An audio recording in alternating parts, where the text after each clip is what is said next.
વિજયાદશમી એટલે કે રામ દ્વારા રાવણનો કરાયેલ વધનો દિવસ. આ દિવસ આવે ત્યારે પ્રતાપ સોમવંશીએ લખેલ બે સરસ લાઈન યાદ આવે છે કે રામ તમારા સમયનો રાવણ તો સારો હતો, 10 ચહેરાઓ બહાર તો રાખતો હતો.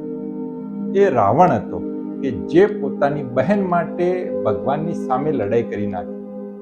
એ રાવણ કે જેને માતા સીતાની પવિત્રતા જાળવી રાખી.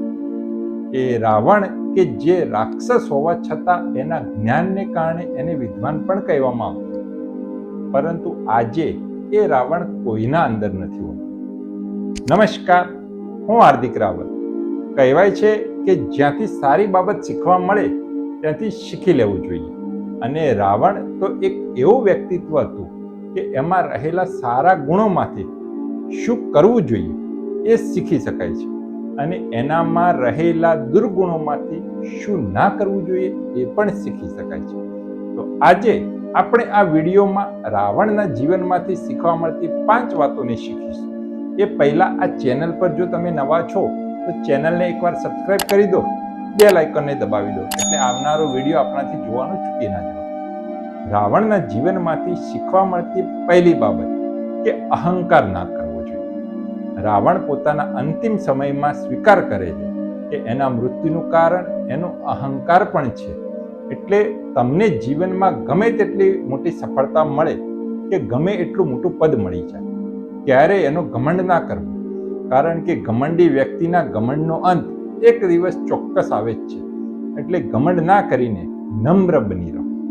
રાવણના જીવનમાંથી શીખવા મળતી સારી બાબતમાંની એક એ પણ છે કે રાવણ એ ભગવાન શિવ અને બ્રહ્મા પાસેથી જે વરદાનો મેળવ્યા હતા એની પાછળ એને વર્ષો સુધી આકરી તપસ્યા કરી હતી. એટલે જીવનમાં કંઈક મોટું મેળવવું હોય માટે તમારે પણ આકરી મહેનત કરવી પડશે. રાવણના જીવનમાંથી શીખવા મળતી બીજી શીખ એટલે કે દરેકને સન્માન આપવું. ક્યારે કોઈ વ્યક્તિ કે બાબતને નકામી ના સમજવી કે એનું મૂલ્ય ઓછું પણ ના આપવું. કારણ કે જ્યારે બ્રહ્માજીએ રાવણને અમરત્વનું વરદાન આપ્યું ત્યારે રાવણને એવું હતું કે જ્યાં દેવો મને કંઈ નથી કરી શકતા ત્યાં મનુષ્ય મને શું કરી શકવાના છે. એટલે ક્યારેય કોઈ પણ બાબત કે વ્યક્તિને નાની ના સમજી લે, એને મહત્વ આપવું. રાવણના જીવનમાંથી શીખવા મળતી ત્રીજી બાબત એટલે કે જરૂરી કામને તરત કરી દો, અને જે કામ ખરાબ છે અથવા બિનજરૂરી છે એને ટાળતા રહો. કારણ કે રાવણ એ કાળને બંધી બનાવી રાખ્યો, તેમ છતાં તેનો વધ કરવા માટે ટાળતો રહ્યો. પરંતુ જે ખરાબ કામ હતું સીતાજીનું હરણનું, એ કામ એને તરત કરી નાખ્યું, જેમાં એનો પૂરા વંશનો નાશ થઈ ગયો. માટે જરૂરી કામને તરત કરવું જોઈએ. રાવણના જીવનમાંથી શીખવા મળતી ચોથી શીખ એ છે કે કોઈ પણ પરિસ્થિતિમાં હંમેશા હકારાત્મકતા જોવી.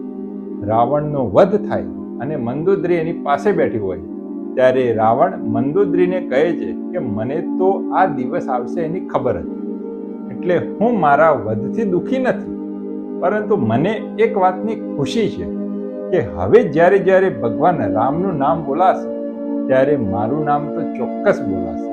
અને એમ પણ કહેવાશે કે મને મારવા માટે ભગવાન વિષ્ણુએ એક મનુષ્યનો અવતાર લેવાની જરૂર પડી. એટલે એ સમયની પરિસ્થિતિ કેટલી દુઃખદ અને નકારાત્મક હતી, તેમ છતાં રાવણને એ પરિસ્થિતિમાં ખુશ અને હકારાત્મકતા હતી. એટલે આપણે પણ આપણા જીવનમાં બનતી ઘટનાઓમાંથી સારું શું છે એના પર જ ધ્યાન આપવું.